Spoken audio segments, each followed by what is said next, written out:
Once upon a time, in the lost kingdom of Atlantis, there ruled a king whose name was Grey-White. He had married the beautiful Queen Rose-White. They lived in a magnificent palace, but it was a sad place because there were no little children in it. "There are plenty of babies in the homes of the poor peasants, who can scarcely find food for them," mourned King Grey-White.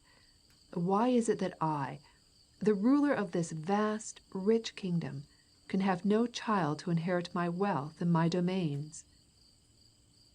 "Women in tiny hovels have their arms full of rosy dimpled darlings," sighed Queen Rose-White. "Why is it that I, the queen of this magnificent palace, can have no baby of my own?"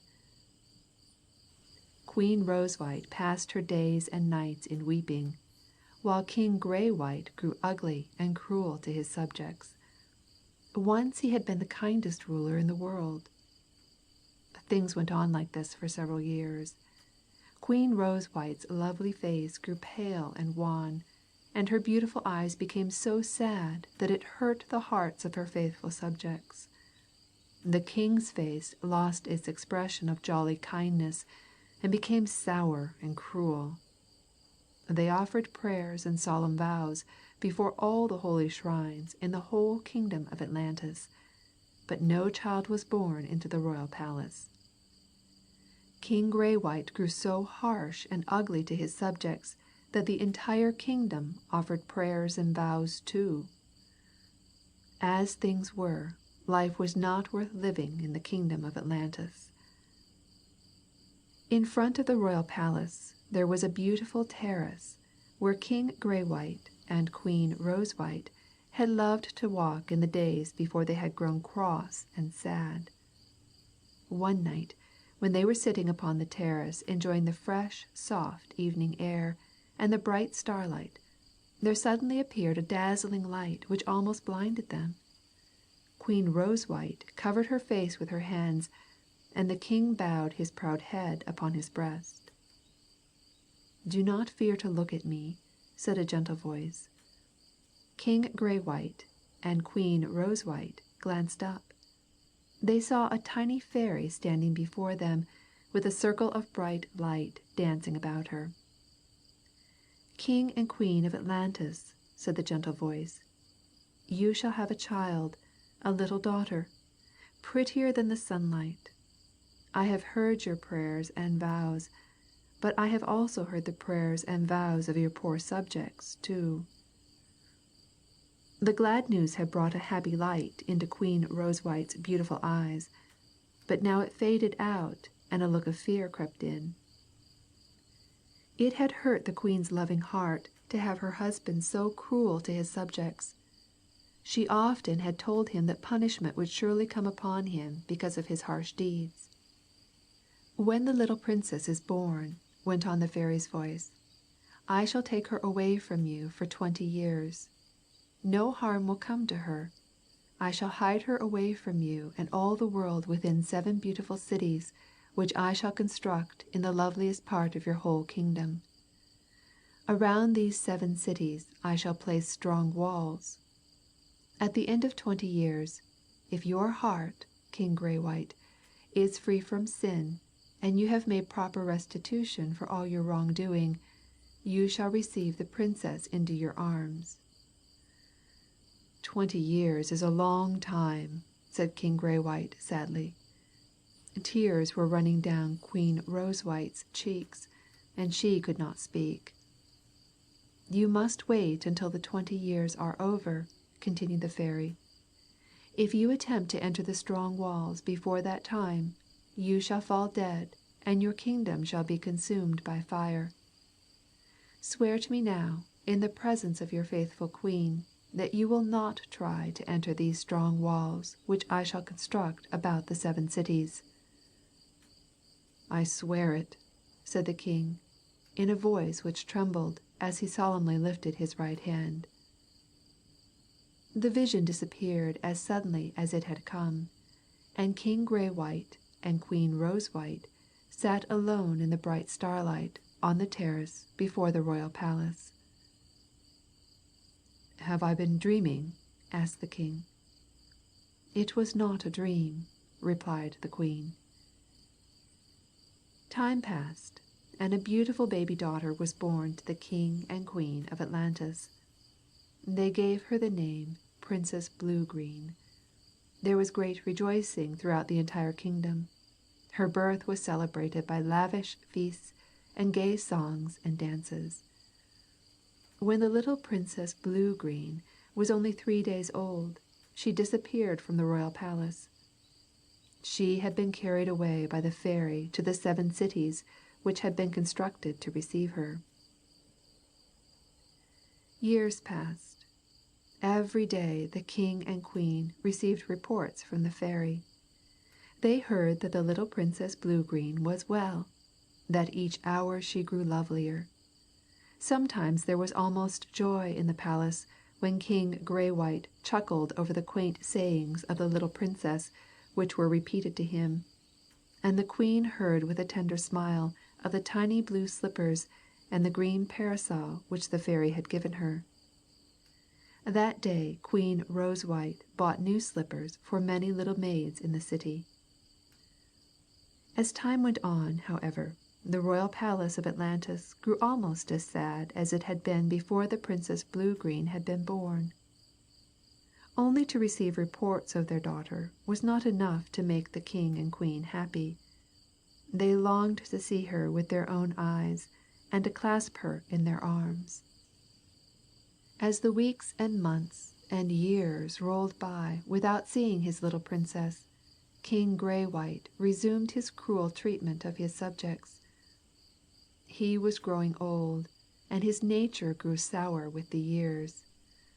Queen Rosewhite tried to reason with him. "We must bear this thing with patience," she told him. "We brought it upon ourselves." The king kept raging against the fairy, and did not notice Queen Rosewhite's politeness in saying "we" instead of "you." It was the king who was responsible for all the cruelty. Good Queen Rosewhite had never had a cruel thought in her whole blameless life. At last the day of the 18th birthday of the Princess Bluegreen grew near. "Are you sure that it is not 18 years, which the fairy said, instead of 20 years?" asked King Graywhite querulously. Queen Rosewhite assured him that it was 20 years, as he well knew. The king's anger broke out fiercely. "I will no longer be kept from my daughter," he cried. "Would you break the vow which you solemnly made to the fairy in my presence?" asked Queen Rosewhite, trembling. She had never dreamed that he would dare to break it. Now, however, she was thoroughly frightened at the thought which came to her. "I'll break that foolish vow!" shouted the king savagely. Tears rolled down the cheeks of good Queen Rosewhite. "No good will come of this," she mourned. "Be prudent, dear king. It is only 2 years more which we have to wait." "The last 2 years will be the hardest ones of all," raged King Graywhite. "I cannot endure it." That very day he started to prepare the army for the expedition to the 7 cities, amid the queen's lamentations, and in spite of her fears and warnings. "Be wise and patient, dear king. Give up this wild expedition," were her last words to him, when, at length, all the preparations completed, he set out with his great army upon the dangerous quest of the 7 cities, surrounded by their strong walls, in the loveliest part of the whole kingdom of Atlantis. King Graywhite marched on and on. It was a long and perilous journey, and the army suffered many hardships on the way. It seemed as if they would never arrive, but at last they drew near to what everybody knew to be the most beautiful part of the whole kingdom, where the fairy had taken the Princess Bluegreen to conceal her. Storms raged, lightning flashed, ominous roarings and rumblings sounded from the depths of the earth. Let us hasten back to the royal palace before it is too late, besought the generals of King Graywhite's army. On, on, cried the king. Do you think I would abandon this expedition now? The words were hardly out of his mouth when a huge rock fell from its place near where he stood and rushed away down the mountainside. The earth trembled violently beneath their feet. Fearful rumblings and roarings sounded all about them. On! On! Shouted the maddened king. Before them rose the great walls which the fairy had built around the 7 cities. Within these walls was the Princess Bluegreen, radiant with the beauty of her 18 winters and summers passed in peace and happiness under the watchful care of the kind fairy. The thought of her thrilled the heart of King Graywhite. On! On! He shouted to the generals about him. On! On! They in turn passed the word along to the trembling soldiers which composed the royal army. With the fearful sounds and shakings about them, the poor men heartily wished they were safe at home. They rallied, however, for a final charge, and swept up to the walls which surrounded the 7 cities. King Graywhite struck his royal sword against the great wall. At that moment the walls fell. The earth beneath their feet rose. Great flames swept up toward the sky and rushed over the land, sweeping everything before them. The sea raged over the earth in violence until it had covered the whole kingdom of Atlantis. The fairy's curse had been fulfilled. The king was dead. His kingdom was consumed by fire.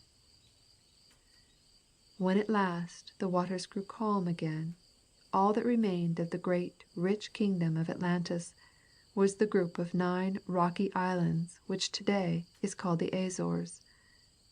In the largest of these islands, St. Michel, there is still an enchanted spot called 7 Cities. Great wall-like mountains tower toward the sky. In the crater valley amid the wall-like mountains there is a lake of green and one of blue.